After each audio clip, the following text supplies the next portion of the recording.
Hello again, everyone. Welcome back to the Poisoner's Almanac. I am your co-host, Adam. I'm Rebecca. Someone got me sick earlier this week, and now I'm getting over it. What a jerk. You cough way too loud. Oh my God. Now I have to cough.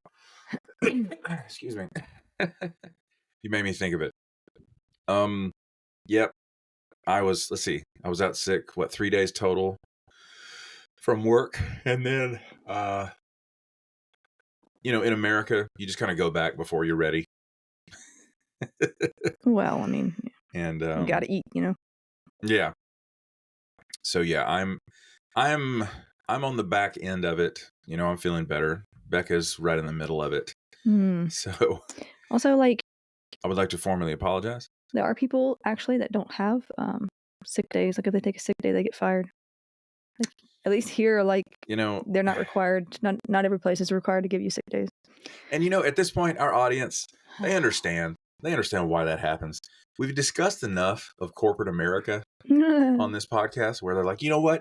That's about right, isn't it? I'm just gonna become Rumpelstiltskin from what's it called? All magic comes with a price. Camilla actually had the same cold, or she's had the sniffles. She called me twice this week. Or the nurse called me twice this week at school to come give her medicine because she said she had a headache. I'm pretty sure she just wanted to get out of class. Yeah, 100%. Because she didn't have a fever. She didn't have anything else going on. And she's been having a hard time with school lately. And see, that's how we know our kid is smart. She's very smart. She's yeah. I'm surprised they let her come 2 days in a row. So that's what we've been doing. What else is new? Camilla took her project to school today, and I never want to see that thing again. You guys made it. Is it a diorama? Yeah. Yeah. And it looked really cool, I have to say. I know. I tried to make, even with kids' projects, and obviously she worked on most of it, but she can't exactly touch a hot glue gun. Yeah. So I was doing that part, and yeah. And then helping her paint these little snakes because her project's on coral snakes. Mm-hmm. And yes, they are venomous. So. But yeah, it was those kinds of things are as much work for the parent as it is for the kid, to be honest. And it's okay. Mm-hmm. Yep. All right. Okay. I'm back with my cough drops. Can you not? God, your head is a cough drop. Sorry. Adam. Just gonna open this right there. You're going to have a microphone sticking out of your forehead if you don't stop. Sorry.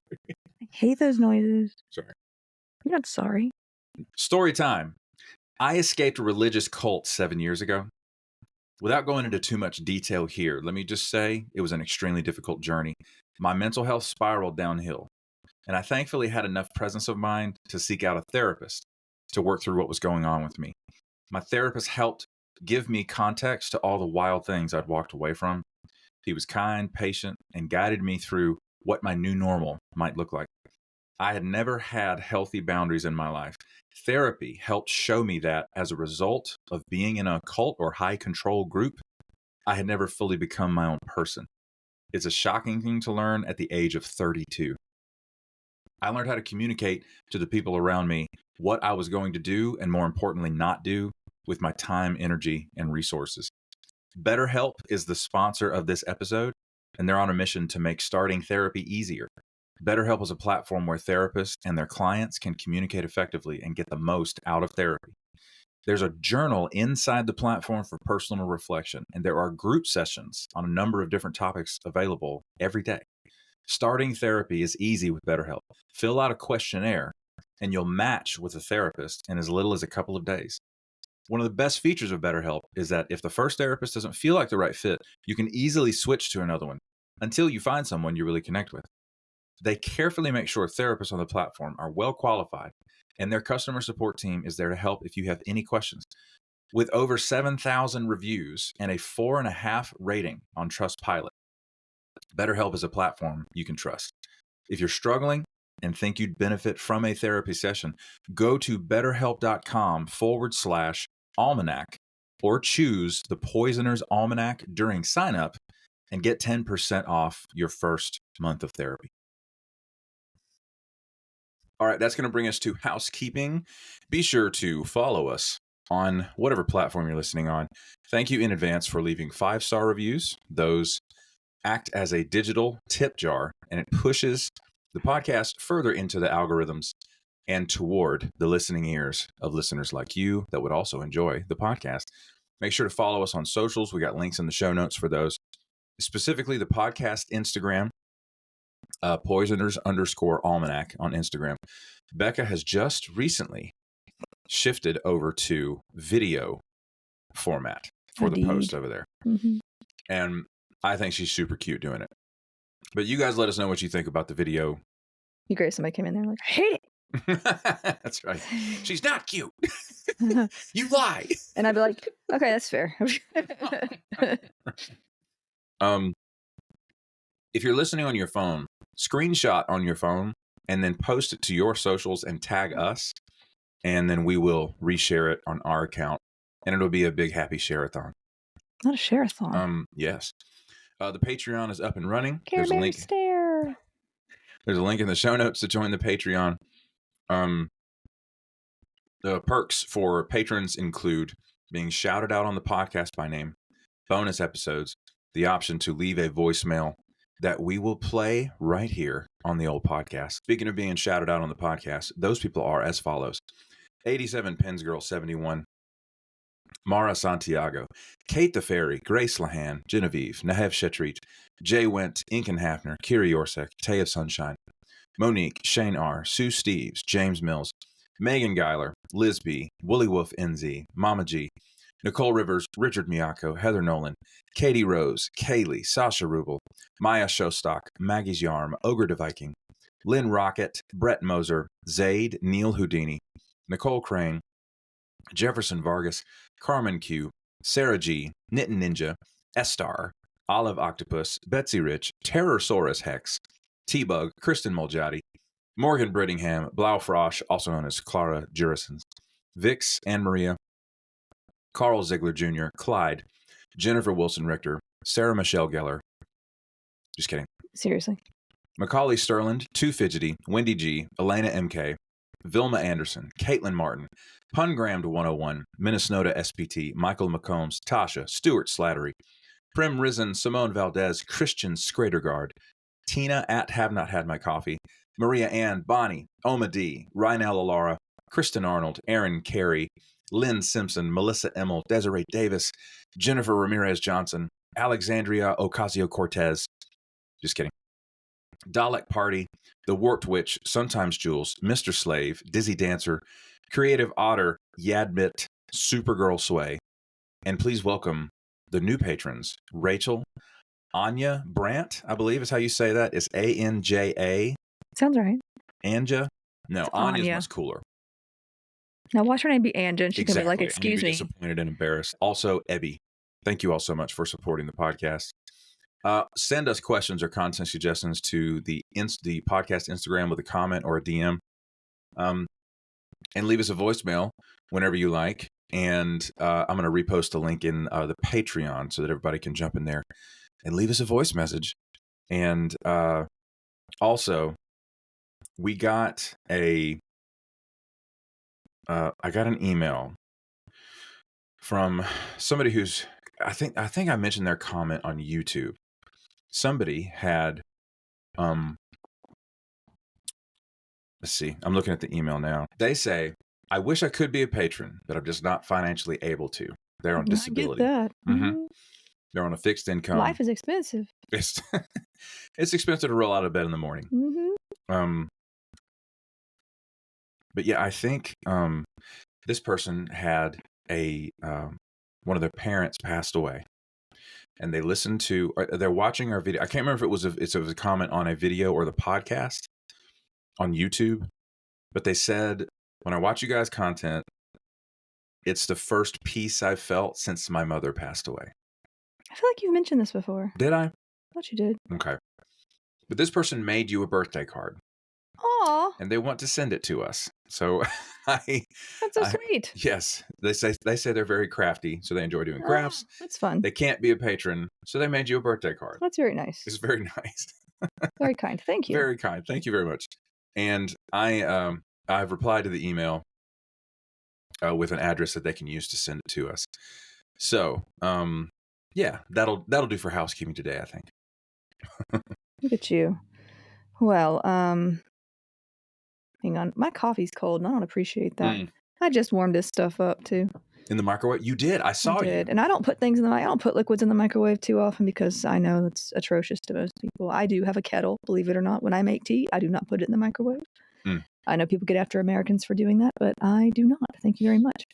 But I'm not anymore. My Keurig coffee was getting cold because I was helping my daughter with her school project, and I, for once, put it in the microwave, and it didn't do anything anyway. So here we are, just disappointed all around.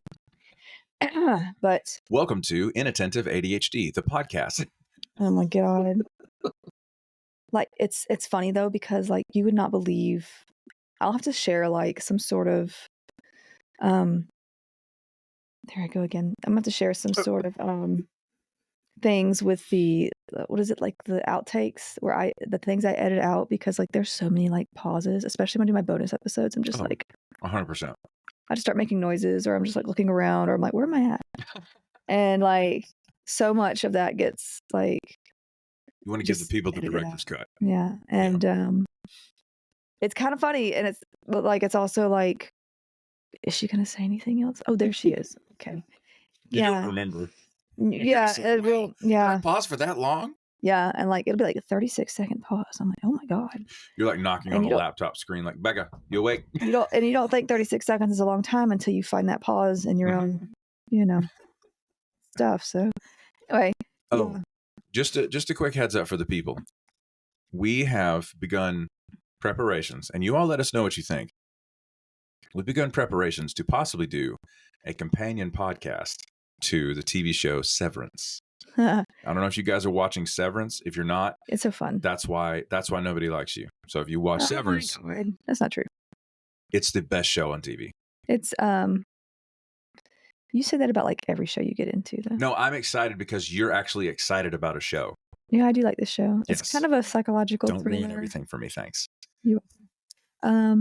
But yeah, it's kind of like a psychological thriller. It's not scary, but it's like, but it is very. It keeps you wondering, like, what is happening. Definitely a dark tinge, and it's secretive, and I love the intro. Very well done. Yeah, the intro is my favorite. And like, I like thinking about like what the innies versus outies are like, or what they're thinking, and like that 100%. Whole like ethical deal with the innies never being able to leave. I don't know, it's a very interesting show. Very. So yes. But yeah, that's gonna be fun. Like at this point, I shout profanity as my least favorite characters come on the screen. Like I'm that invested. They're very like they did really good with the casting though, because like while those characters are people you don't like, they're so good. They do it like really well. Tremel Tillman was Mr. Milchick. Yeah, very good. The guy's a genius. But yeah, I hate him, but also I'm pulling for him, and I don't understand myself. But it's going to be separate from this because I'll be doing this as well. So so we would do nothing will change with this. Right. It would be we do this completely separately. But if you're a Severance fan, I mean, it sounds like a lot of fun. We kicked around the idea, so let us know what you guys think. So anyway, for today's episode, also I did a bonus episode on caffeine this past week. So that was fun. I heard you spouting off some facts about when you were doing your research, the sheer amount of caffeine that some people consume. As I was sipping coffee. Yeah, come on. That's a pedestrian form of... I don't know. They have some coffees. What is it called? Death Wish coffee. Have you heard of Death Wish coffee? I don't know how much caffeine's in that, but I always assumed with the name it must have a lot. Come on. Death Wish coffee. You know, speaking of, just to piggyback, there's an audio engineer who also has a really big YouTube channel that I follow. And, you know, he's a Nashville, audio engineer and stuff. And like, he's nearly had a stroke twice because of high blood pressure, just out of control, hypertension. And as soon as he started posting videos, like he'd have an ER visit, and he'd be like, "Guys, I had a really scary moment. I almost had a stroke. My blood pressure's still out of control." But also, he has an espresso machine in his studio. He's drinking with his high blood pressure? Yes. No, that's not good. Yes, he was. I mean, I do go over that in the podcast. Like, if you have high blood pressure or a heart problem, you want to limit or avoid caffeine altogether if you can. But it was so funny because I'm like, and the guy's name is his first name is Colt, and every time he would post one of those videos, I would be like, "What did you just find?" Death Wish Coffee claims to be the world's strongest coffee and contains a high amount of caffeine. According to their website, a 12-ounce cup of their ground coffee contains approximately 700 milligrams of caffeine. Oh my God. That's a lot. That's a controlled substance. Oh my God. You're not supposed to have, you know what? Just You're go not listen. supposed to do that? Go listen to the bonus episode. Yeah. But just to finish the thought, like every time Colt would post one of those videos, it'd be like, I would say to myself out loud in my car as I'm listening to, on a lunch break, he'd be like, "Yeah, just having health issues." I'm like, "Colt, stop drinking so much coffee, buddy. Stop it. That's not espresso is a different level. Like espresso is." It depends because I really like those busy coffee drinks. I only get them every now and then because they're usually Publix will have a BOGO sale with them. There's buy one get one free, so it's I'll get them in. And the espresso version has less caffeine than the medium roast version does. So I think it depends. But this guy, he would kill 2 espressos and then also a monster. Yeah. My guy was caffeinated. Oh my God. I couldn't imagine having coffee and an energy drink in a short amount of time. I've had an energy drink before. It didn't do nothing to me either. Remember, I had that Celsius drink. You did. Didn't do you nothing have a different for me. brain. Yeah. Nothing for me. Me? About fell asleep. I would cure cancer. So, come on, let's do this. Well, in that case, it's worth it. Anyways. Yeah. But yeah, so. All that to say. But yeah, listen to the bonus episode. Become a patron. Get the bonus episodes. Be cool. Oh my God. So I've actually been thinking a lot about how spring is just around the corner. I mean, Easter's only a month and a half away. Pastels. I hate pastels, but they're everywhere during Easter time. It's the color. I don't know. That's something. Bright colors and pastels really bother me for some reason. Maybe I just sound. I'm not gothic. Maybe on the inside. Am I? You're Lego Batman in Unikitty's world. I'm gothic at heart. I hate this place. That's Becca's personality. But every now and then I'll wear a bright color or something, even though it bothers my eyes. I like the idea of it. I just don't like it. And also I feel how people have they have seasonal depression. I feel if I had seasonal depression, apparently according to my doctor, I have persistent depression. But if I had seasonal depression, depression won't quit. I feel it would be more towards spring and summer because the sun is always ticking me off, right? And so when it's darker, I'm happier. Rebecca has retrograde seasonal depression. I don't know. It's weird. It's I don't like the cold so much. When it's freezing, I'm not into that. But when it's nice and cloudy and kind of dark outside. The outside world looks, the worse I feel. Well, that's subjective though, right? I mean, anyway. But yeah, I don't know. When it's a cloudy day, I love that because it's okay, my eyes are not in pain. So I'm just over here trying to justify my darkness. Okay. So, yeah. But I am a big fan of planting and gardening. So I do have a love-hate relationship with the sun. I understand how much we need it and stuff. As of now, I'm going to be focusing on my houseplants and just cleaning our backyard, though, because it's a hot mess. And I've learned that I cannot both clean my backyard and take care of a garden. That's just not in my functional ability to do. Bandwidth. I can't do that. The key term. I've tried and failed miserably.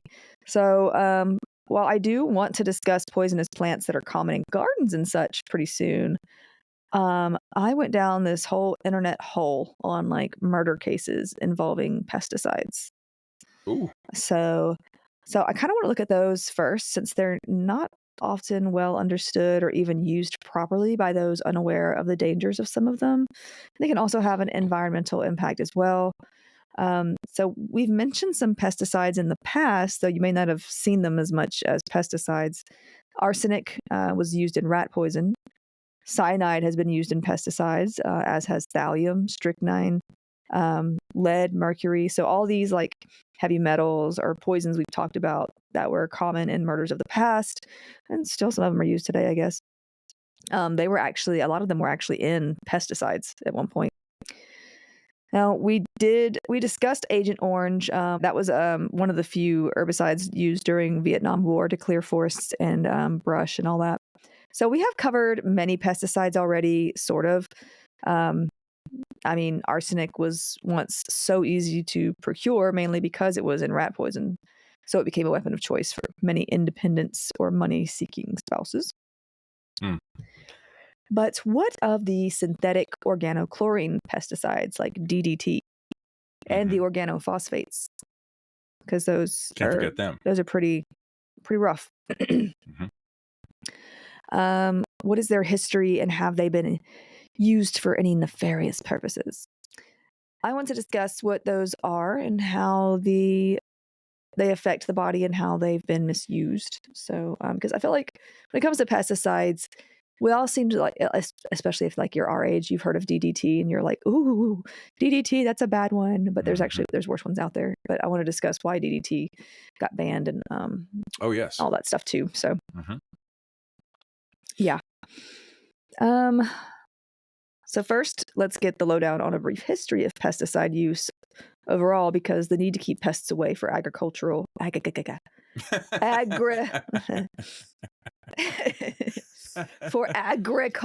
and disease avoidance has long been a need. Fan is absolutely doing the most. It is. My poor computer has been like, stop using me so much. We need to take it to the Genius Bar and get it geniused because it is. It's struggling. It is. I don't.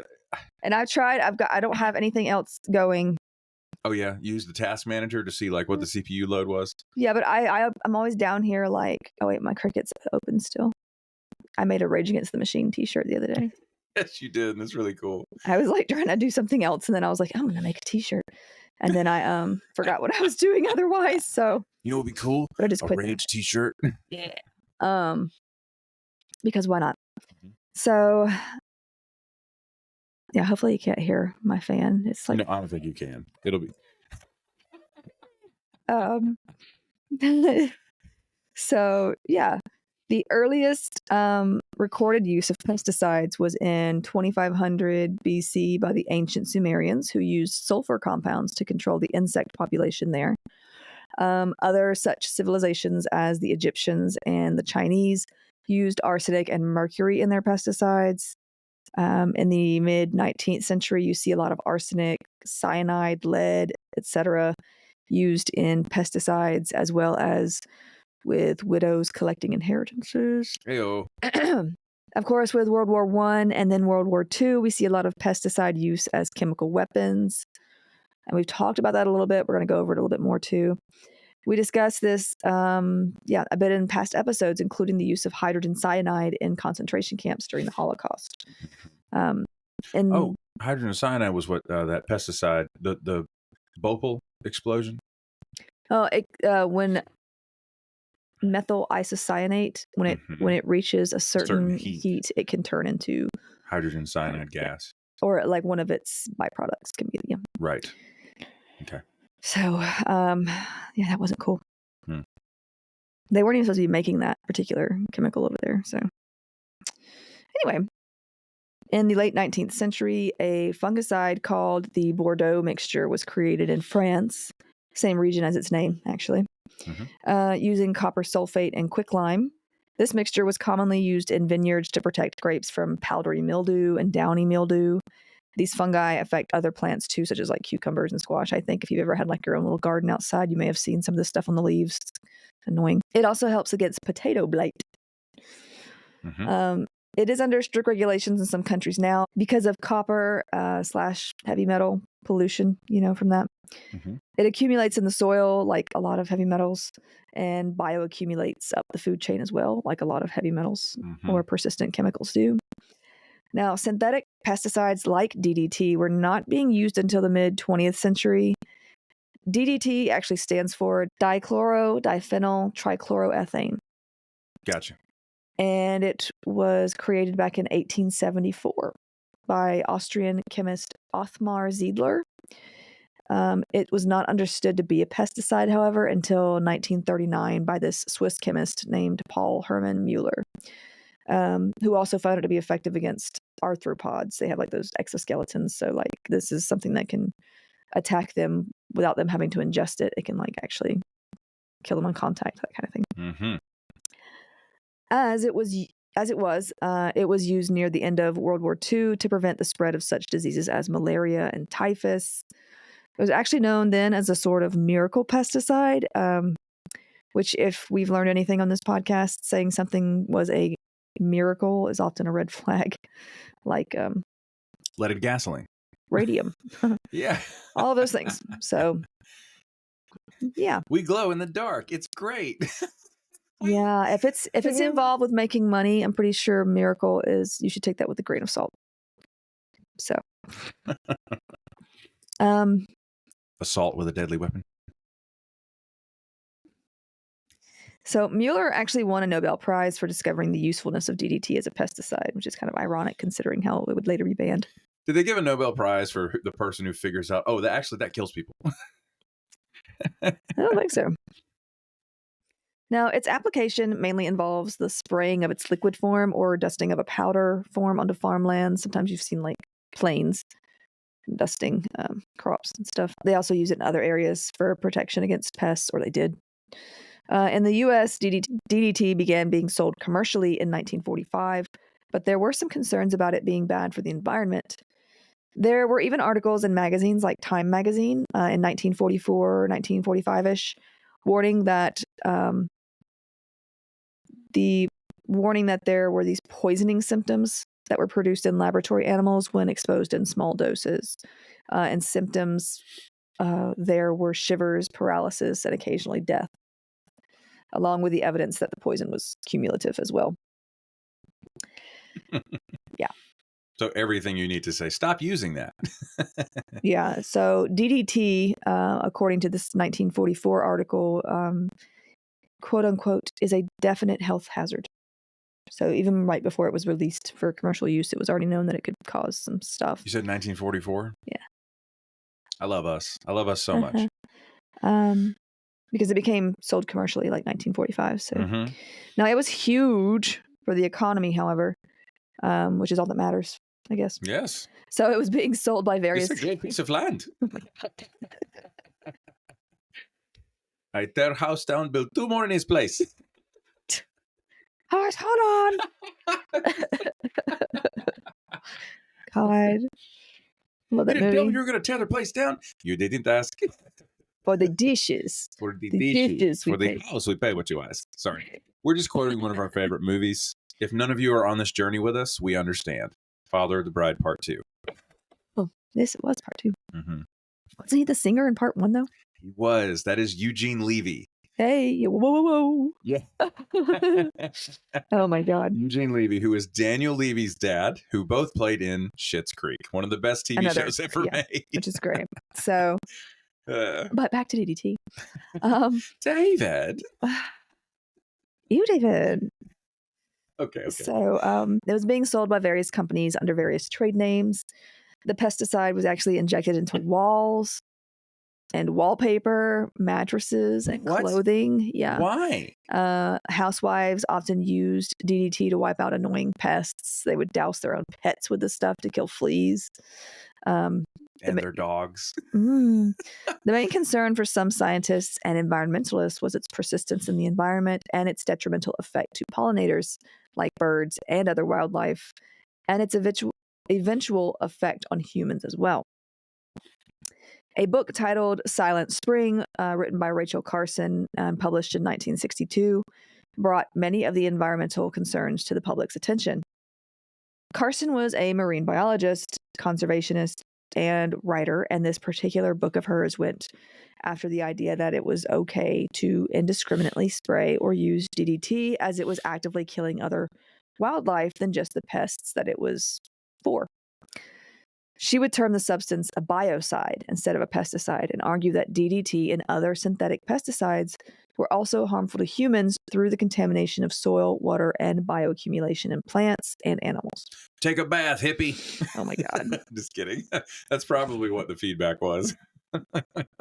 So she attested that DDT was carcinogenic, stating in her book, and these are her words,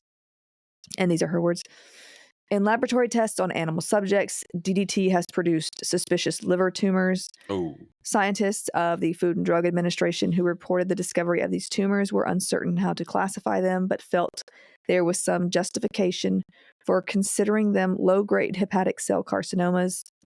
Dr. Hooper, author of Occupational Tumors and Allied Diseases, now gives DDT the definite rating of a chemical carcinogen.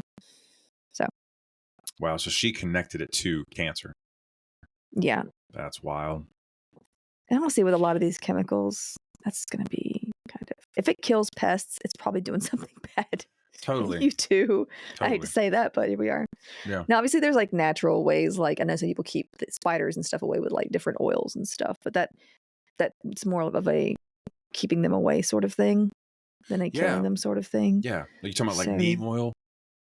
Well, more like peppermint oils, things like that. Different things that bugs do not like the smell of. Or it's like a repellent. Yeah. It's not a, yeah.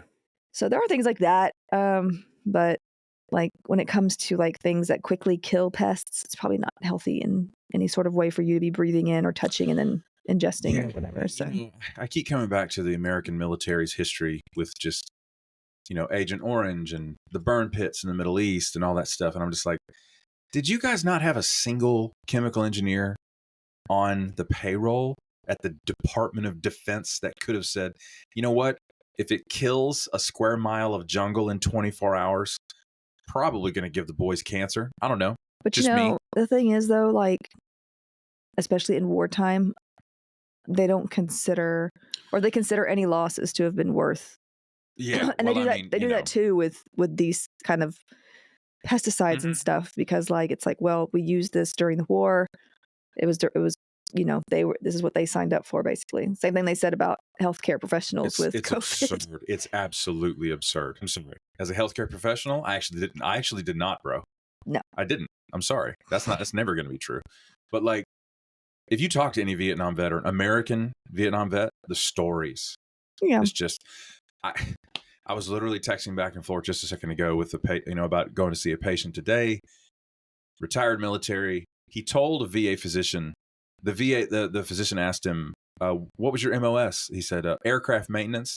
The doctor immediately goes, that's your problem. Yeah. You mentioned that last time we were talking about. Did I really? I'm sorry. Forgive me if I'm repeating myself a lot, but I think about these guys all the time because they're common patients of mine. Because we were talking about like de-icing agents at one time too. Yeah. It's just, it's fascinating. Just the way they'll suspend. And the whole, especially in the case of Vietnam, it's like, there was no point. I mean, everybody knows that now. There was no point to invade that place. There was no reason to. It was Lyndon Johnson's idea. That's the only reason it ever happened, was because he was the president of the United States. And it was an absolute joke and a disaster. And now, 40, 50 years later, these guys have the results in their bodies. And the people living over there. 100%. Oh, God. Yeah, children are born all the time over there. Some people would say bioaccumulation. Yeah.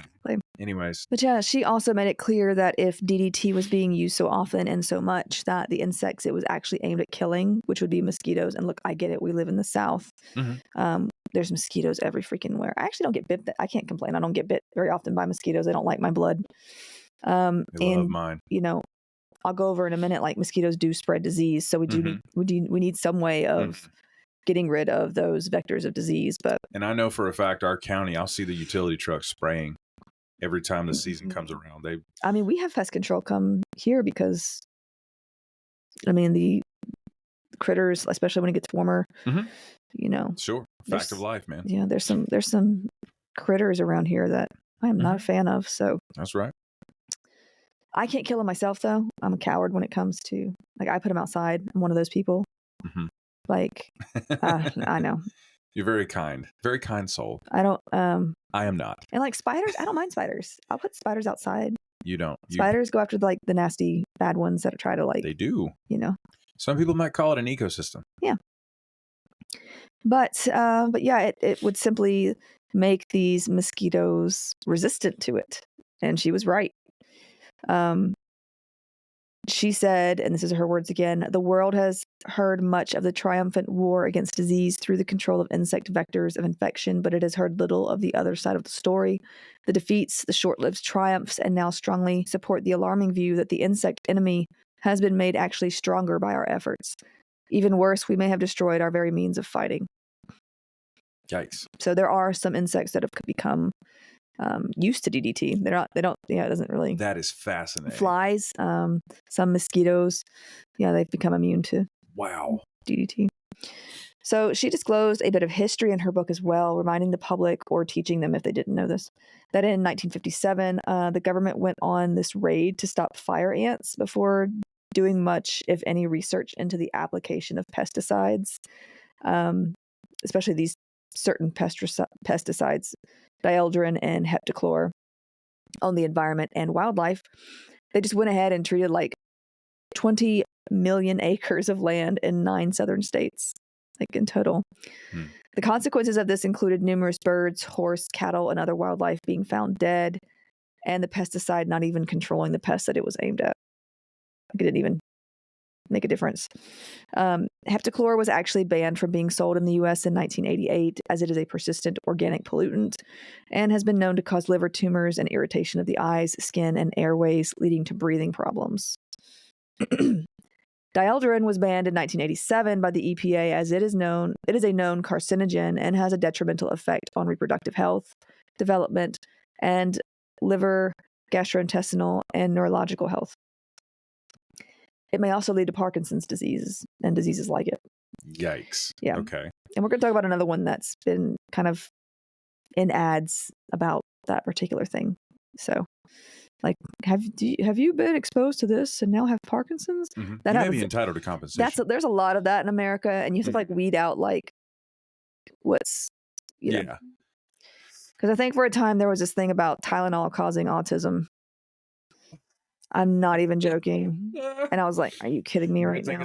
Meal, baby. Did you take Tylenol when you were, who did not take Tylenol when they were pregnant? Give me a break. That's not causation. That's correlation. That's not the way to do a study, first of all. So yeah. Now these pollutants do not break down easily in water or soil quickly. They don't dissolve in water, and levels of them can still be detected in some areas today. So Carson was like, yeah, insect-borne illnesses like malaria are definitely a problem, and she doesn't discourage the control of such, but she does advocate for restricted and limited use to protect the environment, wildlife, and the human population, and to actually be effective instead of counterproductive, which makes sense. Mm-hmm. Carson was not the first person to protest the overuse of the pesticide. Early in 1949, Dottie Colson wrote to the National Health Council in New York City for advice on how to start, quote unquote, a real health movement in her hometown. Colson believed that the use of the pesticide DDT in her rural community outside of Claxton, Georgia, was causing serious harm, and that she and her neighbors had a right to do something about it. She described her own sensitivity to the chemical, her daughter's issues with having a sore throat all the time, and the illness that had struck the family's dairy cows, as well as the loss of baby chicks and honeybees. The harm to livestock, fowl, and bees, along with an endless stream of like these doctor bills, like it was kind of not doing them well financially. Now, she later recorded that beginning in 1945, she had developed severe sores in her mouth and throat and a persistent irritation of the head that didn't give way until fall. Now, her husband and daughters suffered similar symptoms. Before long, she noted that their symptoms were like seasonal. Like they would start when the landowners of these fields surrounding her house would begin spraying like their crops at the end of winter. There you go. And then they would let up the sprayings when it ended in like October, the growing season.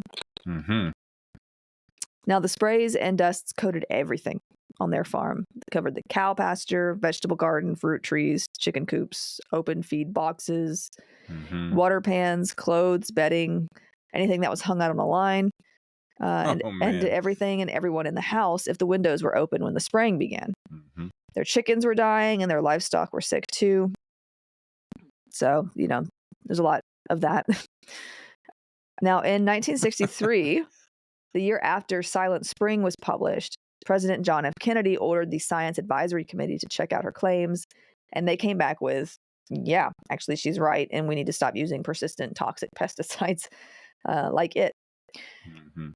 So DDT was officially banned in the US and most of Europe by 1972 and 1978, respectively. But it continued to be used elsewhere for a while, especially places where malaria is prevalent. During the 30 years before it's being banned, approximately 1,350,000,000 pounds of DDT was used domestically. Oh, my God. It's a lot, yeah. Did you say trillion? Mm-hmm. I can't. Okay. And it gets pretty dark. The American military had been known in the past to spray houses and land of those living in foreign nations like Italy as well. Like there's pictures of them just spraying with the kids inside, just spraying it all over the place. Also, this only happened after test spraying the substance in the homes of black families in the South without their permission. Jesus Christ and the cross. Ugh. Yeah. Okay. So yeah, studies have actually shown that the levels of DDT in our bodies kind of follow inequalities in human society. For instance, there have been higher DDT levels in black people than in white people, and higher levels in poor people than in rich ones. So, just something to think about. Now, other banned pesticides included organochlorine pesticides similar to DDT, such as aldrin, dieldrin, chlordane, heptachlor, toxaphene, and murex. These are just like all these brand names of similar types of chemicals. Some uses of DDT continued under the public health exemption. However, for instance, when we talked about the bubonic plague, we talked about an outbreak that happened in 1979 in California. I don't know if you remember a little bit about that. But in June of 1979, the California Department of Health Services was permitted to use DDT to suppress flea vectors of that outbreak of bubonic plague. And DDT continued to be produced in the United States for foreign markets until 1985. So we were making it. We were just shipping it off somewhere else. I love that for us. Yeah. We're not the only ones that did that. The UK did that as well. To America, we're just going to find a way to sell I said something. the UK, but it was England that kept doing it as well. Right. That's so great. So. And by great, I mean terrible and so on brand. Now, also for our German listeners, East Germany, then known as the German Democratic Republic, utilized DDT until 1988, meaning that there were there are high levels in the soil there still. West Germany was separate from the East between like 1949 and 1990. And it was known as the Federal Republic of Germany, the Berlin Wall, and all that. Yep. I won't go into it completely, but this is like the split after World War II when the Soviet Union occupied the eastern parts of Germany, and America, Great Britain, and France, the Allied powers, occupied the West. There was a lot of tension, especially when the Cold War came about. Anyway. Oh, yes. But anyway, a little history lesson. Now back to poison. So, yeah, just found that interesting that like there's a half of Germany that's like there's more of this in the soil. So, just what did DD2? Sounds like I'm talking about a Star Wars character, BB-8. So, just what did DDT do to the environment and to people? Again, this is a chemical that does not break down easily in soil or water, and it just sticks around for a long time. Okay, it is hydrophobic, so it does not dissolve in water. It can be stored in like fatty tissues, though. So it's like lipophilic. Lover of fatty tissues. Yes. Now, DDT works by disrupting the nervous system by interfering with nerve impulses. I mentioned this earlier, but part of the reason for its effectiveness is that it's easily absorbed through an insect's exoskeleton. It's not as easily absorbed through the skin, at least. Now, as DDT breaks down, it forms DDE and DDD. I'm not even going to try to pronounce the names. Please do. No. Come on. No, it's going to take me forever. Okay. These are also persistent and toxic. DDD was also used as a pesticide at one time. As a result of their strong binding to soil, DDT, DDE, and DDD mostly remain on the surface layers of soil. Dirty deeds done dirt cheap. Okay. There is little leaching into the lower soil layers and groundwater, but DDT may be taken up by plants that are eaten by animals and accumulate to higher levels, primarily in adipose tissue and the milk of animals. So, like, you can actually test the milk of animals and find it there. Human exposure is usually through eating contaminated foods. The main source of DDT in food is meat, fish, poultry, and dairy products. That is contaminated. So everything. Yeah. Well, thankfully, DDT residues in food have declined since it was banned. Obviously, that's the only way to really stop that. So residues are more likely to occur in food imported from other countries where DDT is still used. People eating fish from the Great Lakes were found to consume higher amounts of DDT in their diets, though. But as DDT levels in the Great Lakes fish continue to decline, exposure from consuming fish should also decline. So that's good news for the future, I suppose. Sure. So the populations having the greatest exposure to DDT are indigenous peoples in the Arctic who eat traditional foods such as seals, caribou, narwhal, whales. Bye, buddy. Hope you find your dad. This is because of something called long-range atmospheric transport, which is exactly what it sounds like. It's like picked up and transported long range. There you go. You were looking at me like I was supposed to put that together right now. I'm just making sure that it, So, you know. Okay, I'm with you. So one group of animals that was especially affected during past use was birds. The population sizes of bald eagles, peregrine falcons, ospreys, cormorants, pelicans, and others went into serious decline because of it. The potentially lethal impact of DDT on birds was first noticed in the late 1950s when spraying to control the beetles that carry Dutch elm disease led to a slaughter of robins in Michigan and elsewhere. Researchers discovered that earthworms were accumulating the pesticide and that the robins eating them were being poisoned at the time. Yeah. So other birds fell victim to this as well. And this is honestly why Rachel Carson's book is titled Silent Spring. You don't hear the birds. I did not think about that. Yeah. Wow. That's got to be creepy. Mm-hmm. So one significant problem it causes is eggshell thinning. DDT and its metabolites interfere with calcium metabolism, leading to thin eggshells. It causes them to break mid-development. So the birds were dying in embryo form, that they're not even being hatched. That's awful. DDT has been known to cause other reproductive problems, as it is also an endocrine disruptor. So for humans, DDT and its metabolites have been suggested risks for various cancers, cardiovascular disease, reproductive problems such as infertility, preterm birth, and development in children, especially neurologically speaking, and neuromuscular. Liver problems, thyroid problems, immunosuppression, and even elevated diabetes rates. So, yeah.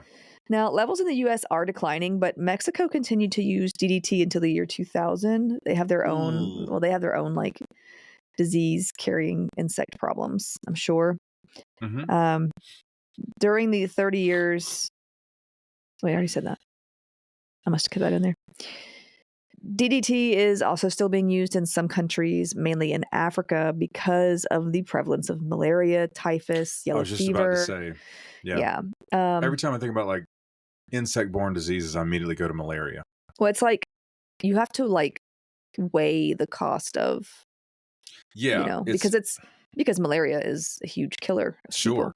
People die by starvation or malaria. Yeah, it's so mosquitoes there infect people with malaria.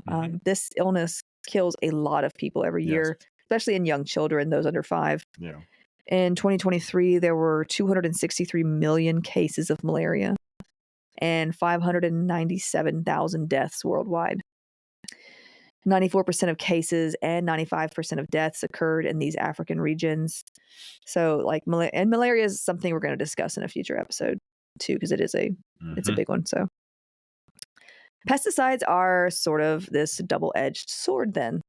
I'm not arguing against them in totality, because diseases like malaria kill a lot of people and they need to be controlled. And DDT, when used appropriately, has helped those numbers go down in the past. Of course, we've seen that when we overuse it, they just become immune to such things. We really need better ways of dealing with pests or vectors of disease while protecting ourselves and the wildlife. That is also important for us.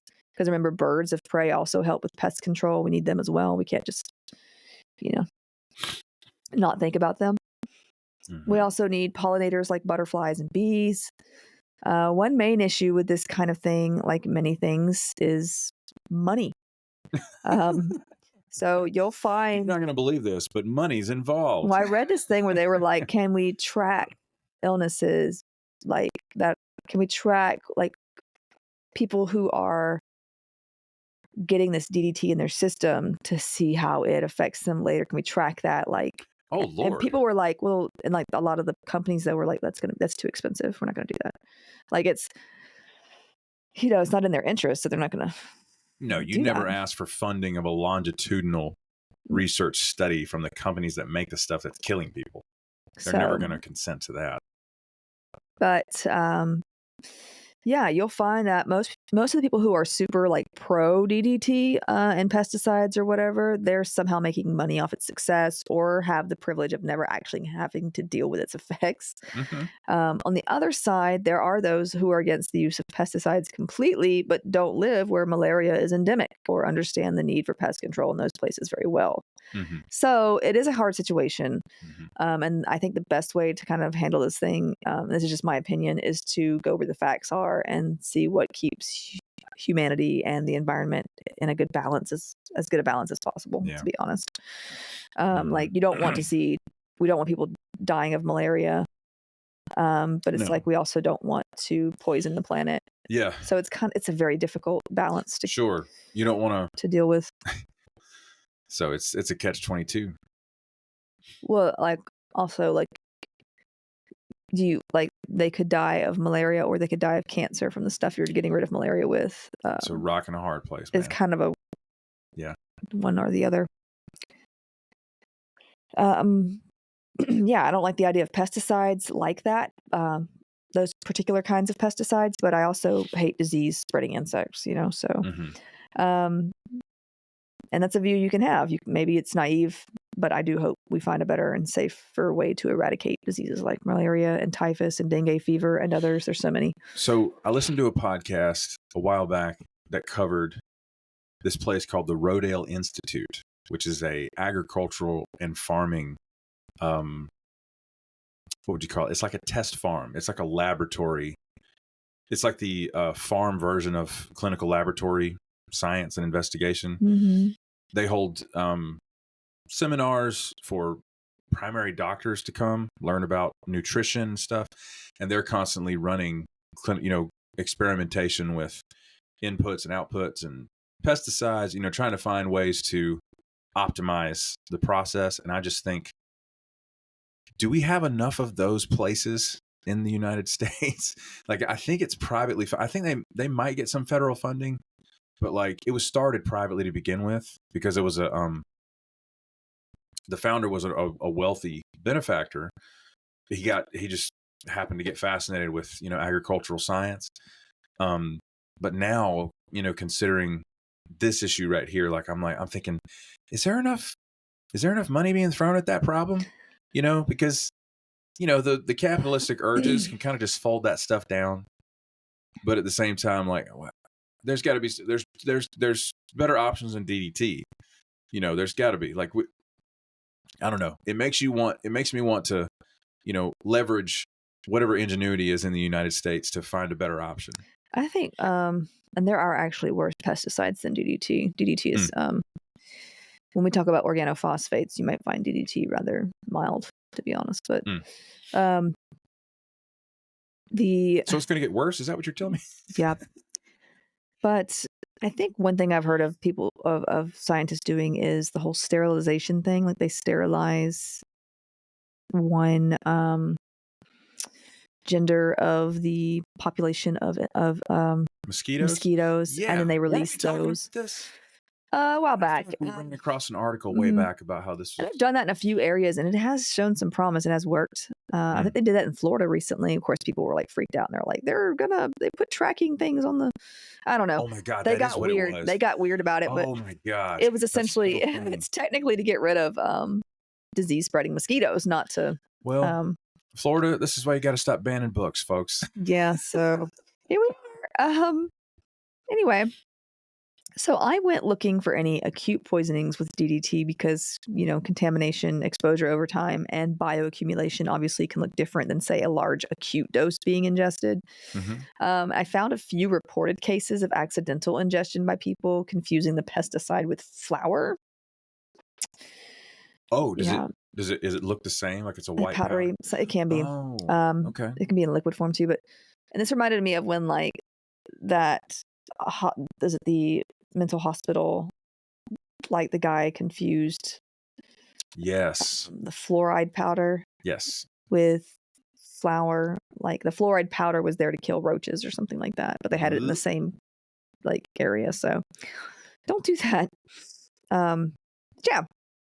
In one report that I found, which was written in 2003 and published a year later, I say when it was written because I could not find an exact date of when this particular thing happened. A father and son were poisoned after mistaking DDT powder for flour while trying to cook fish.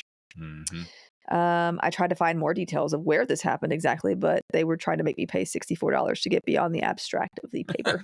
No thanks. This was a peer-reviewed paper, though. I do know that, but they were That's great.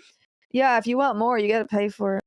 Okay. It's like a paywall when it comes to research and stuff these days in certain areas, certain places.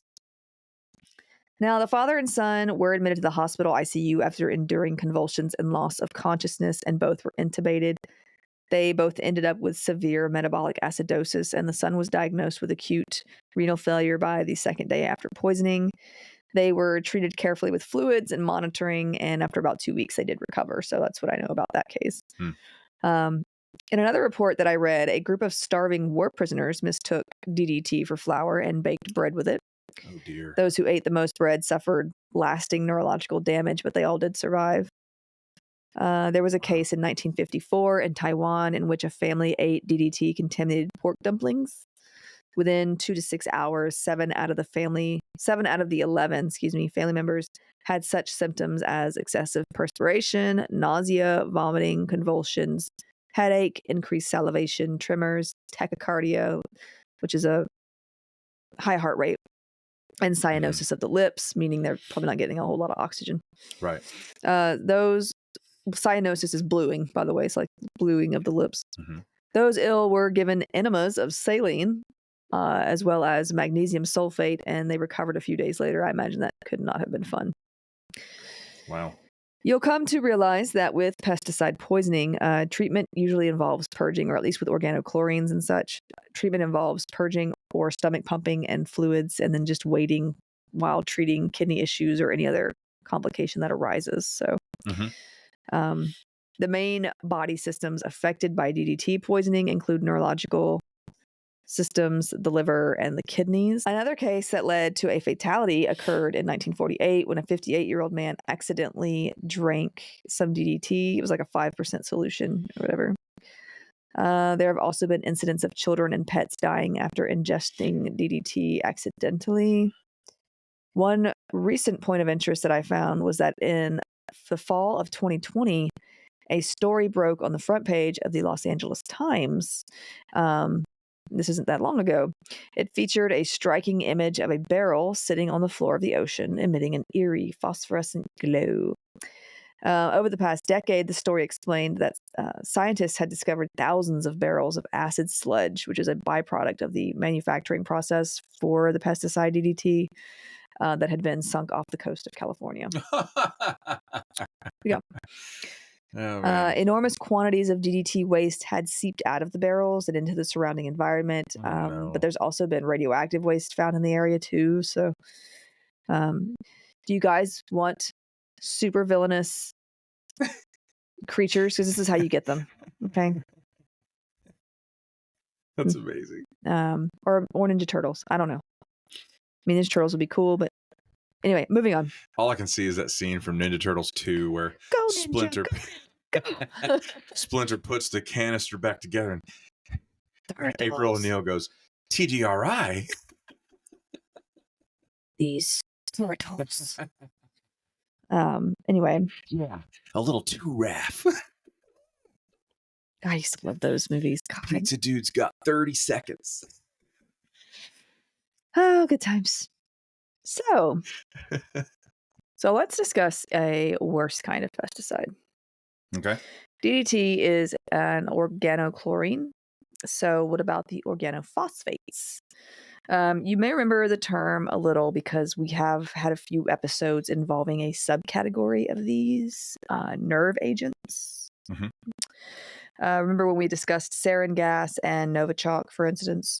Mm-hmm. Those are examples of these nerve agents. They are organophosphorus materials. If you're not sure what I'm talking about, definitely go check out those episodes for more details. So organophosphate pesticides include parathione, malathione. I don't know if I'm saying these correctly. I don't. Works for me.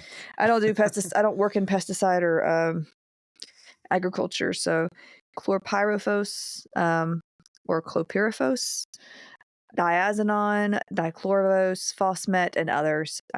Carbamates are another kind of pesticide, but they're similar. They're all pretty darn toxic. They differ from organochlorines in a few ways, one being that organophosphates are more acutely toxic than the organochlorines. But the organochlorines are more persistent in the environment. So the first of their kind, organophosphates, was tetraethyl pyrophosphate, or also known as TEP, TEPP. It was developed in 1854. Some of these substances were in use as insecticides in the 1930s. I've already told the unfortunate story of Gerhard Schrader and his discovery of the nerve agents tabun and sarin, among others, while searching for more effective insecticides. Whoops. Yeah. His original intention was to end starvation by getting rid of pests, causing crop problems, but his discoveries were actually used by the Nazis during World War II as weapons. If this kind of talk actually interests you, we can actually talk about IG Farben eventually as well, and they actually come back up later in this episode, but they were this giant chemical company founded in Germany after the German defeat in World War I. Under Nazi pressure, the company literally fired all Jewish employees, began using slave labor, and manufactured the pesticide Zyklon B, which was used in gas chamber mass murders. So I believe it's cyanide based. It started with firing a lot of people. Oh dear. You did. Now, back to organophosphates. As we mentioned when discussing various nerve gases in the past, these are acetylcholinesterase inhibitors. So they bind irreversibly to acetylcholinesterase enzymes, and they disrupt nerve signal transmission. We discussed this mechanism of action with nerve gases, but essentially acetylcholine is unable to be broken down at this point, leading to too much acetylcholine and therefore sustained action of the neurotransmitter and an eventual cholinergic crisis, which is like overstimulation of the nervous system. It's not shutting down, it's just overfiring, that kind of thing. And I don't just mean like sensory overload here. Sometimes we say our nervous system's out of whack. I'm talking about like it physically won't shut down. You got muscle firing, like stuff firing your muscles and everything else. It disables the person. Yeah. It's not cool. I mean, neither is being overstimulated, but still. Well, this carries a deadly effect if left unchecked. Bars? That kind of rhymed. So yeah. It's something you also see in myasthenia gravis if they overdo the meds, because interesting. Yeah, in that case, the immune system is actually attacking the acetylcholine receptors, so they're on anti-cholinesterase inhibitors. Oh, so I know that's a lot of acetylcholine. That's all right, but well, I've had a decent amount of patients who are myasthenia gravis patients. That's interesting. I didn't think about that part of it. Okay. So it's a situation where you have to definitely balance the meds well. So these are highly toxic to mammals, birds, amphibians, as well as insects. After World War II, they began to be sold commercially, much like DDT. I do need to say that those in this category are different enough from each other that toxicity levels differ based on amounts and how easy each one can enter the body. Most of these can poison you through inhalation and ingestion, but topically it can kind of differ, like on the skin. Mm-hmm. So the mechanism is the same though. So the symptoms for all of these are very similar and will show up either immediately or within a few hours of exposure. So like these organophosphates are much more acutely poisonous than say DDT would be. Wow. So mild poisoning symptoms can include fatigue, headache, dizziness, blurred vision, excessive sweating and salivation, nausea, dizziness, blurred vision, excessive sweating and salivation, nausea and vomiting, stomach cramps, and diarrhea. With moderate poisoning, these symptoms will worsen and progress to an inability to walk, weakness, chest discomfort, muscle twitches, and constriction of the pupil of the eye. And then severe poisoning will also involve unconsciousness, severe constriction of the pupil of the eye, muscle twitches, secretions from the mouth and nose, breathing difficulty, and if not treated, death. So a lot like if you were subject to nerve gas of sorts, because they are kind of made of the same kind of stuff. Now, organophosphate poisoning can result in these like three different syndromes too. So you have like the acute cholinergic syndrome. This is when like symptoms will appear like 1 to 2 hours after exposure. And it's basically kind of those symptoms I just mentioned, where you have the receptors like firing off too much. Like there's no breaking down the acetylcholine, so it goes straight into complete overload. Mm-hmm. You also have an intermediate syndrome. This condition usually appears like 1 to 4 days after exposure to organophosphates, but it can even appear a week later. And the main symptom of this syndrome is neck weakness, which can develop into respiratory paralysis and death. So, oh, interesting. Yeah. Okay.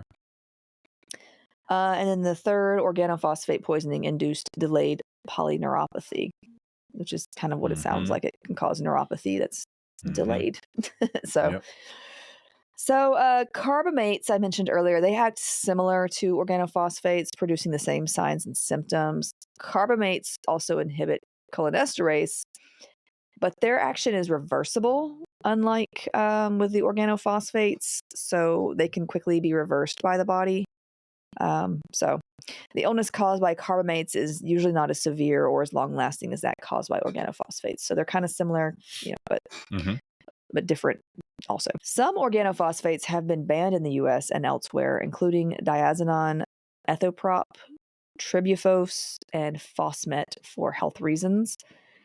It gets there's a lot of red tape with some of this too, though. With chlorpyrifos, it was actually ordered to be banned in the U.S. as it is in other parts of the world, like the EU, on food crops as well by the EPA. But just last year, this ruling was overturned, and the EPA was told to reevaluate it because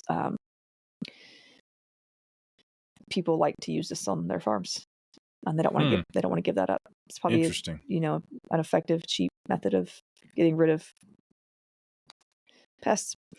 It's one of those cost benefit situations. But it's been known to cause serious neurodevelopmental issues in children as well as acute poisoning. So it's That's a tough place to be, dude. Yeah. Especially when you're like, if you're a farmer running a commercial operation, that can be hard. Mm-hmm. So this particular pesticide is banned for household use, and in certain states, at least, I think like Hawaii, California, Oregon, a few other states. For further reference, according to the CDC, breathing the air in an area in which chlorpyrifos has recently been sprayed may produce a variety of effects on the nervous system, including headaches, blurred vision, watering of the eyes, excessive salivation, runny nose, dizziness, confusion, muscle weakness or tremors. nausea, diarrhea, and sudden changes in heart rate. The effect depends on the amount in the air and the length of time exposed. Ingesting chlorpyrifos orally through contaminated food, or in the case of children, just putting objects, in their mouth after touching chlorpyrifos may cause similar symptoms. Exposure to high levels may cause severe sweating, loss of bowel control, severe muscle tremors, seizures, loss of consciousness, coma, and or death. So it's pretty poisonous. It's basically like a nerve gas. So Yeah. another well-known organophosphate, parathion, this one's also considered a persistent organic pollutant. It was actually developed by Gerhard Schrader for the German trust IG Farben. Remember that chemical company? There they are again. Yeah. Back in the 1940s. It was also banned in the US in 2006. A little late on that end, but okay. And in the EU in 2001. We're kind of behind on the whole ridding ourselves of toxic chemicals like this, though. So now, other organophosphate insecticides such as malathion, I don't know if I'm saying this correctly. If you work in agriculture and you know this, you can correct me if you like. These are under EPA regulation, so like they're kind of restricted use. So let's talk about some cases of acute organophosphate poisoning. Found a lot of these actually, so I'm only going to talk about a few of them.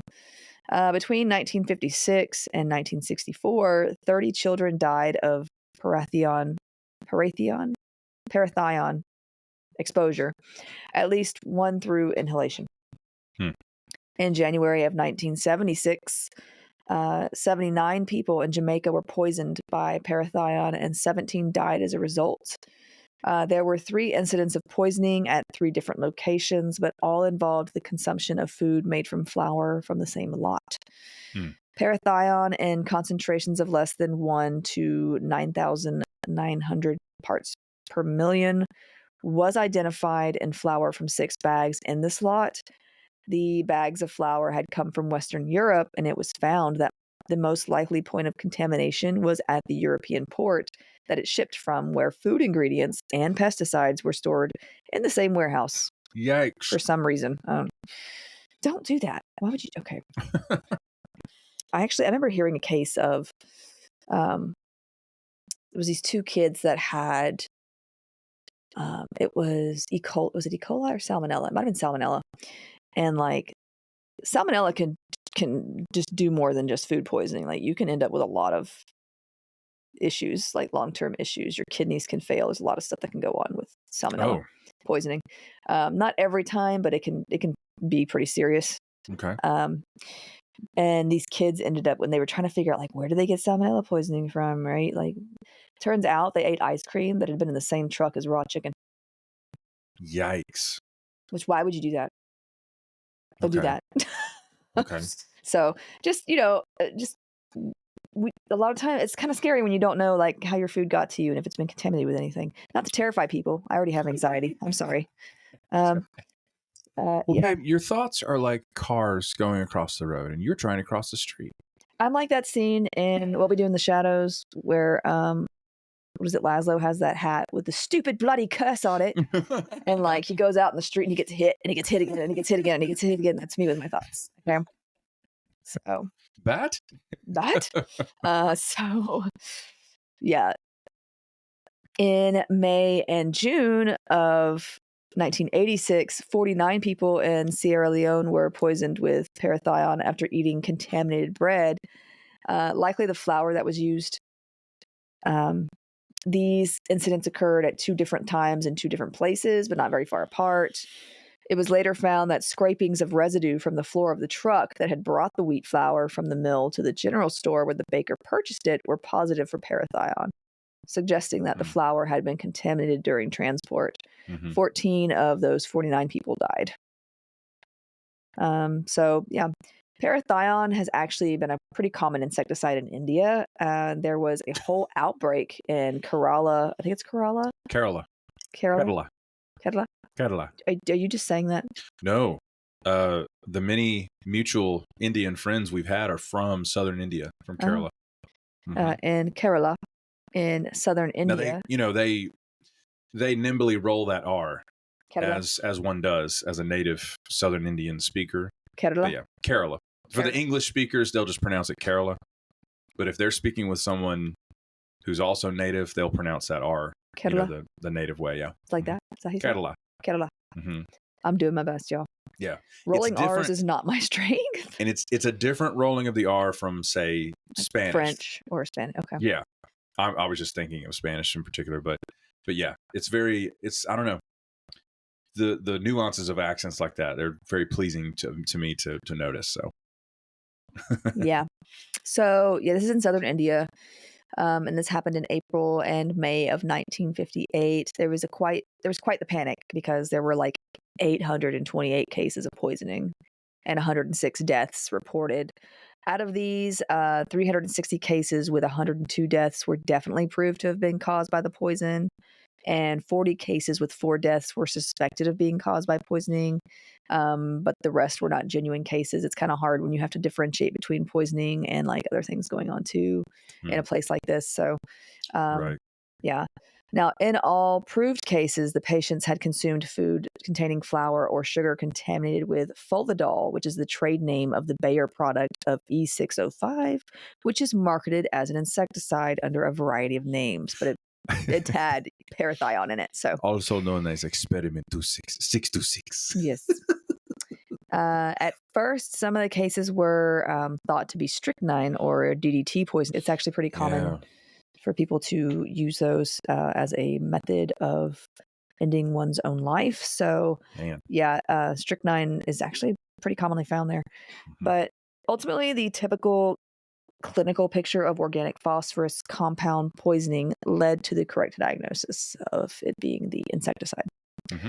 Now, in 1957, it came in bulk to Bombay, where it was diluted and distributed in these large, like polyethylene carboys, like the packaging, that were manufactured locally.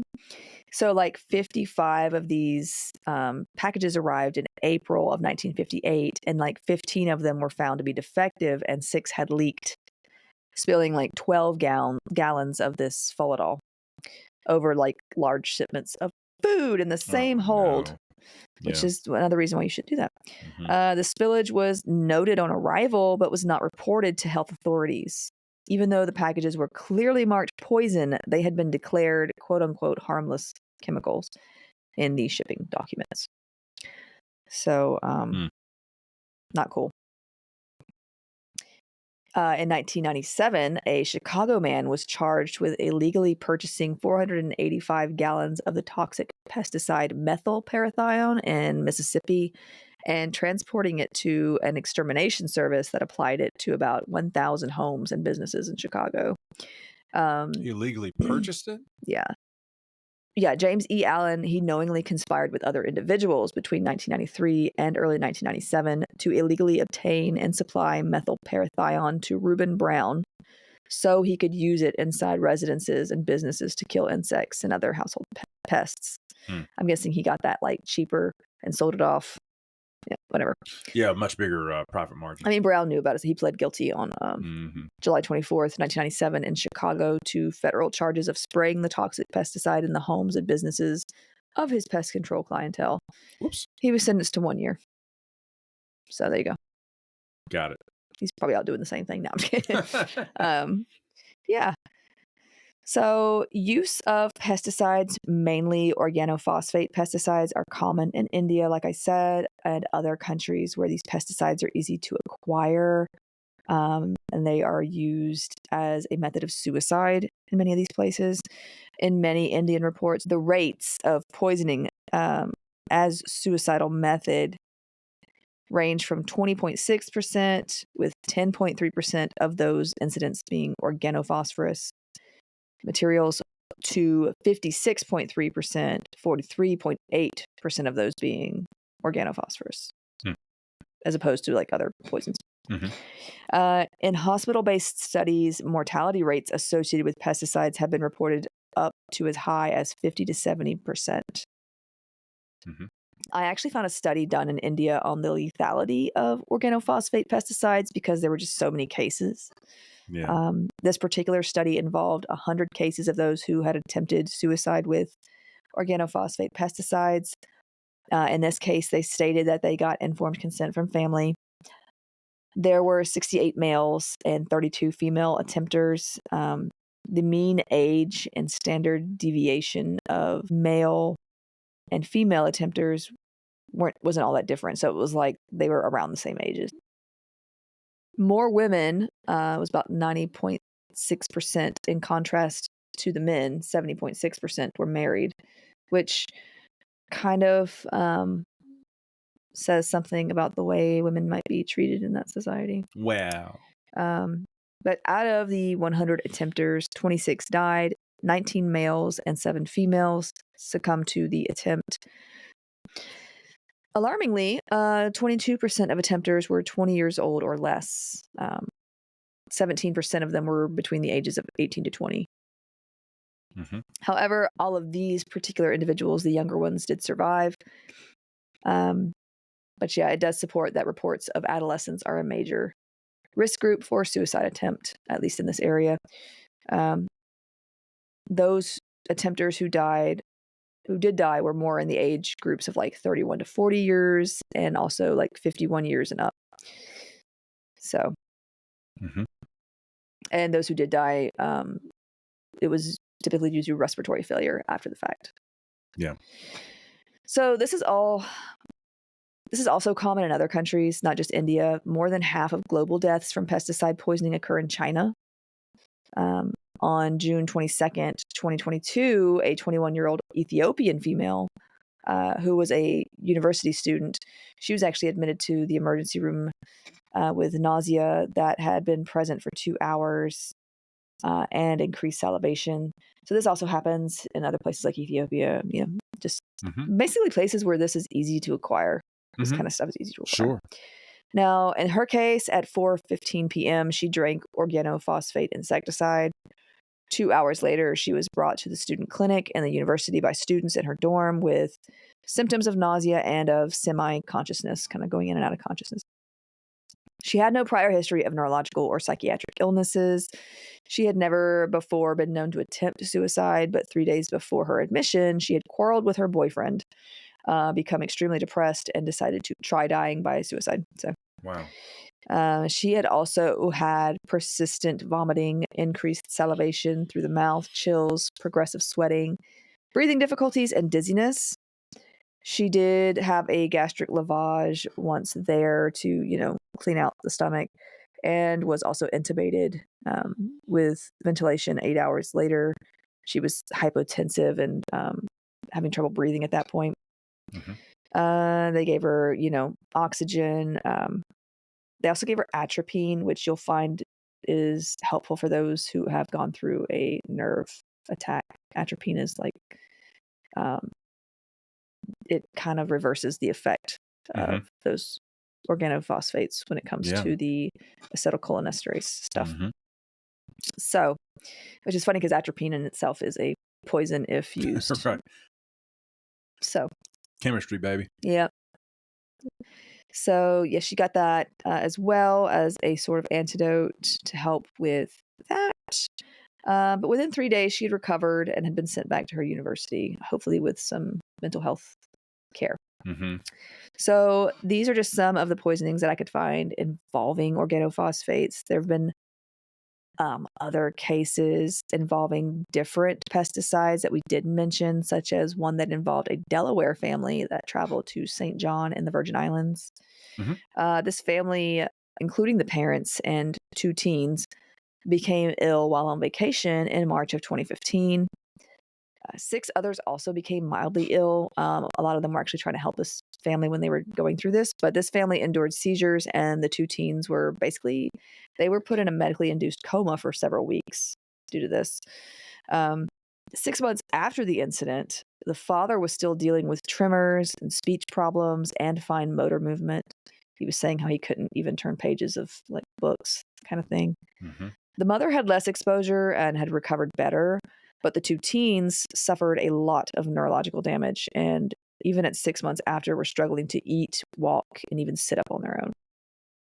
Wow. Before all this happened, both boys were athletes. One wanted to go play lacrosse in college, which he would not have been too long college wouldn't have been too long off for him. Mm-hmm.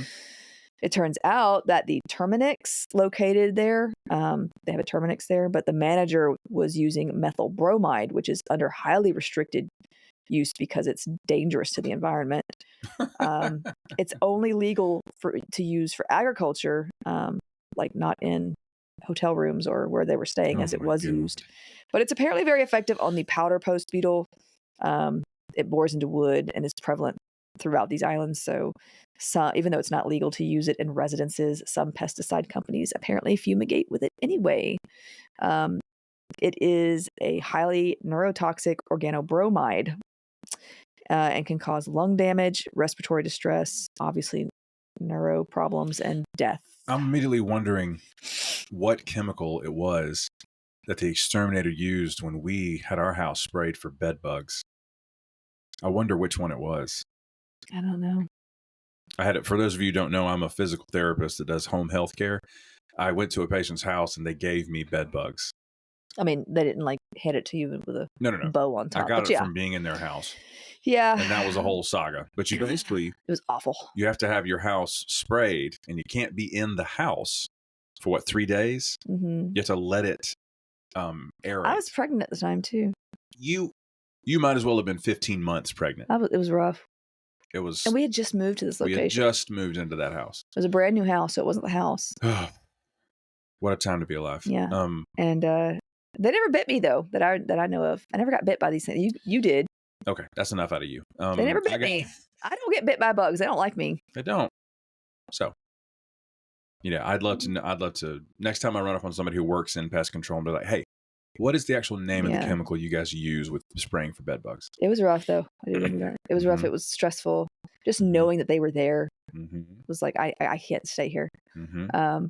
But we got new mattresses and all that too. So that was another $1,000 right there. Yeah, $2,000 later, the problem was fixed. Did my job help me cover those expenses? No. I mean, it wasn't fixed in my head for another like several months because I was like, oh my God, is it really done? Is it really gone? That's right. So, yeah, watch out for those. They suck. Also, they're in a lot of hospitals and they're also in a lot of hotels and stuff. I hate it. Even the fancy hotels have them. I hate it so much. Kill it with fire. You've got to like store your bags a certain way and that kind of thing, just to prevent that kind of thing from happening. So pretty awful. I'm never leaving my house again. This is it. I hated it. Okay. Anyway, so let's talk about murder. Ooh. Involving pesticides. Actually, this one was. Why your voice cracked when you went up like that was great. This one was actually an herbicide, but I mean, black widows loved arsenic, and it too was a pesticide. So, herbicides are bad for you too. But this is actually an unsolved case that occurred in Japan back in 1985. The first victim was poisoned on April 30th, 1985 in Fukuyama, Hiroshima, Japan. He apparently drank a bottle of Oranomen C. I don't know if I'm saying that right, but it's an energy drink with vitamins that he found on top of a vending machine. He became sick and died a month later on May 30th. The bottle was later found to be laced with a weed-controlling pesticide known as paraquat dichloride. Just to be clear, he found it on top of a vending machine. Yes. Okay. And while it really sucks that it was poisoned, I would advise that you not drink random drinks that you find. Paraquat was easy to obtain without any kind of ID or whatever, so long as you said you were using it for agricultural stuff. It was actually used by 1,402 people to die by suicide in Japan in 1984. So it's just another one of those pesticides that's been used for such a thing. More bottles of the same energy drink, as well as another called Real Gold, and some Coca-Colas were also poisoned with this herbicide. He apparently especially chose the original drink, Oranomen C drink, because there was like a 2-for-1 thing going on. So it was like kind of a BOGO murder situation. Okay. So the poisoner put these bottles in and around or on different vending machines for those to drink. Sometimes he would put them in the slot Like, you know how you order a drink, it goes in the thing, you have to put your hand in there and grab it. Sometimes he would put it in there. What a jerk. You're right.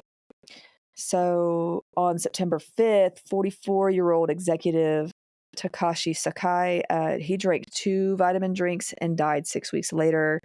On September 11th, 52-year-old Haru Otsu drank from a free bottle of Oranomin C in Tokyo. He died 52 hours later. On September 25th, a man in Wakayama Prefecture was hospitalized after falling ill.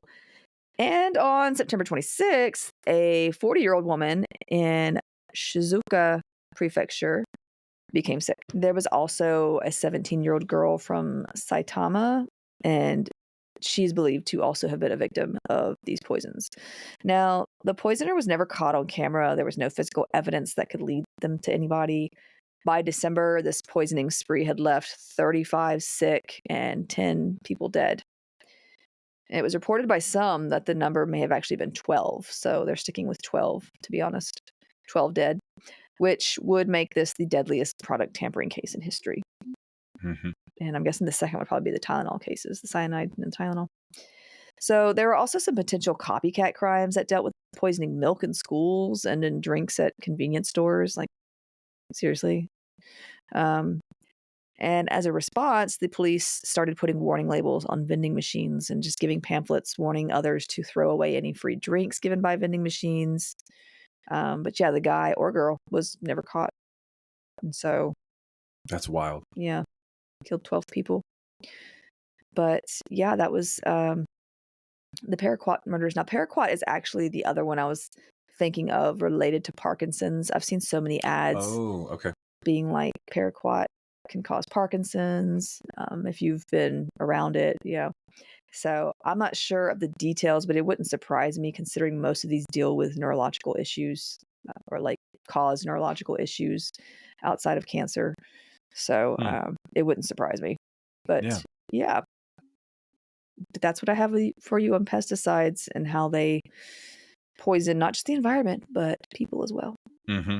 But again, I'm not completely against pesticides because I also know that, you know, disease causing insects are out there, and it's just, it's one of those things where it's like you kind of have to have a balance and do your best to regulate and restrict use while also helping others prevent things like malaria and stuff like that. It takes full and free access to the knowledge base regarding these matters. And also, like, there's other bugs besides mosquitoes, like ticks, and talked about kissing bugs and just things that you don't want. That's right. And yeah, I totally get that because it's like, I don't know, it feels like a damned if you do, damned if you don't situation. Yeah. in many ways. And on top of that, like on a humanitarian side, the explosion of crop yield because of improved, I'll put that in quotes, quote unquote, improved agricultural science, it has allowed us to give humanitarian aid in the way of just food to people all across the world.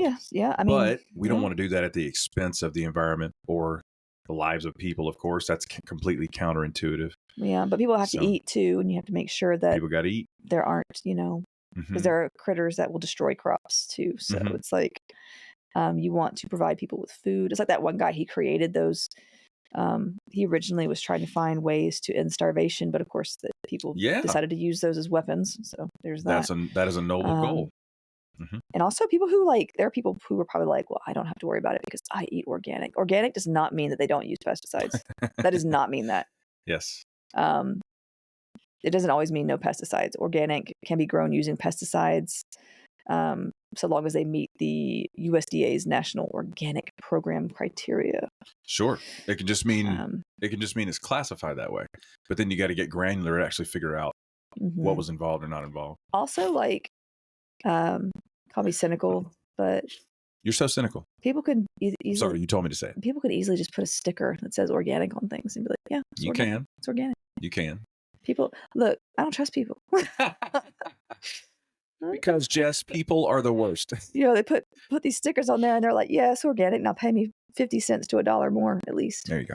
I mean, I hope they're not lying. I hope it is. I hope for the sake of those who do eat organic that it is, but you never know. Yeah.